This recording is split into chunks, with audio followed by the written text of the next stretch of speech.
നമസ്കാരം.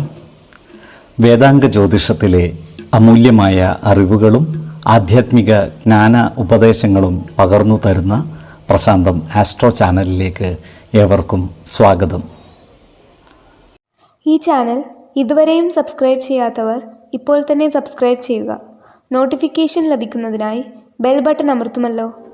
ഒപ്പം channel like ചെയ്യുക, ഷെയർ ചെയ്യുക, കമൻറ്റ് ചെയ്യുക. കൊല്ലവർഷം 1199 കർക്കിടക സംക്രമം വിശാഖം നക്ഷത്രത്തിലാണ്. കർക്കിടകം 1-ാം തീയതിയിലെ ഗ്രഹനില അനുസരിച്ച് എടവം രാശിയിൽ സർവേശ്വരകാരകനായ വ്യാഴവും കുജനും, മിഥുനത്തിൽ ആദിത്യനും, കർക്കിടകം രാശിയിൽ ബുധനും ശുക്രനും, കന്നിയിൽ കേതുവും, തുലാം രാശിയിൽ ചന്ദ്രനും ഗുളികനും, കുംഭത്തിൽ ശനിയും, മീനം രാശിയിൽ രാഹുവും സ്ഥിതി ചെയ്യുന്നു. അനിഴം നക്ഷത്രത്തിൽ ജനിച്ചവർക്ക് കർക്കിടക മാസം പൊതുവെ ഗുണദോഷ സമ്മിശ്രമായിരിക്കും. ഈ നക്ഷത്രക്കാർക്ക് കർമ്മ മേഖലയിൽ അനുകൂലമായ മാറ്റങ്ങൾ ഉണ്ടാകുന്നതാണ്. ജോലിസ്ഥലത്ത് പുതിയ ഉത്തരവാദിത്തങ്ങൾ ഏറ്റെടുക്കേണ്ടതായും വന്നേക്കുവാൻ ഇടയുണ്ട്. എന്നാൽ മേലധികാരികളുമായും സഹപ്രവർത്തകരുമായും നല്ല സ്നേഹ സൗഹൃദ ബന്ധങ്ങൾ നിലനിർത്തുവാൻ പരമാവധി പരിശ്രമിക്കേണ്ടതാണ്. മാസത്തിൻ്റെ ആദ്യ പകുതിയിൽ സാമ്പത്തിക പ്രയാസങ്ങളും മറ്റും വന്നു ചേരുവാനുള്ള സാധ്യതകൾ കാണുന്നുണ്ട്.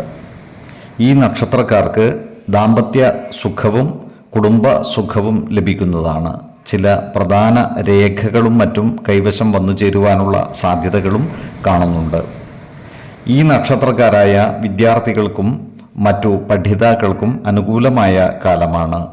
മത്സര പരീക്ഷകളിലും മറ്റും വിജയം വരിക്കുവാൻ ഇവർക്ക് സാധിക്കുന്നതുമാണ്.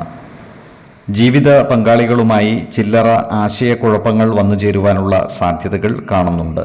അതിനാൽ എല്ലാ കാര്യങ്ങളും ജീവിത പങ്കാളികളുമായി തുറന്നു പറയുകയും കുടുംബത്തിലെ പ്രധാന കാര്യങ്ങളിൽ തീരുമാനമെടുക്കുമ്പോൾ അവരുടെ അഭിപ്രായ നിർദ്ദേശങ്ങൾക്ക് അർഹമായ പരിഗണനകൾ നൽകുകയും വേണം. ഈ നക്ഷത്രക്കാർ ആരോഗ്യകാര്യങ്ങളിൽ ഒരു പ്രത്യേക ശ്രദ്ധ പതിപ്പിക്കേണ്ട ഒരു മാസമാണ് കർക്കിടകം.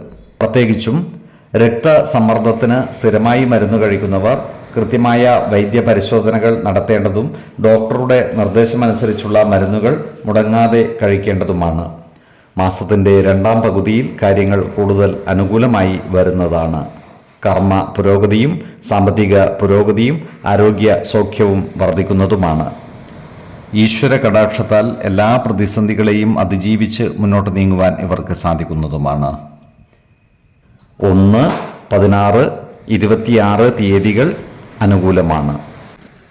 ഈ നക്ഷത്രക്കാർ ജനിച്ച സമയത്തെ അടിസ്ഥാനമാക്കിയുള്ള ജാതകത്തിലെ ലഗ്ന രാശിയുടെയും ലഗ്ന അധിപന്റെയും സ്ഥിതിയും ശുഭ പാപ ഭാവങ്ങളുടെ സ്ഥിതിയും ഓരോ രാശിയിലെയും ഗ്രഹങ്ങളുടെ സ്ഥിതിയും അനുസരിച്ച് ഇവരുടെ പൊതുഫലത്തിൽ ഏറ്റക്കുറച്ചിലുകൾ ഉണ്ടാകുവാനിടയുണ്ട്.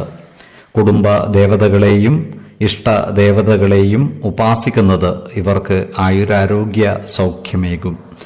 ഇഷ്ടദേവതാ മന്ത്രം 108 തവണ ദിനംതോറും ലിഖിത ജപം ചെയ്തു വരുന്നത് ഇവർക്ക് സർവ ഐശ്വര്യങ്ങളുമേകും.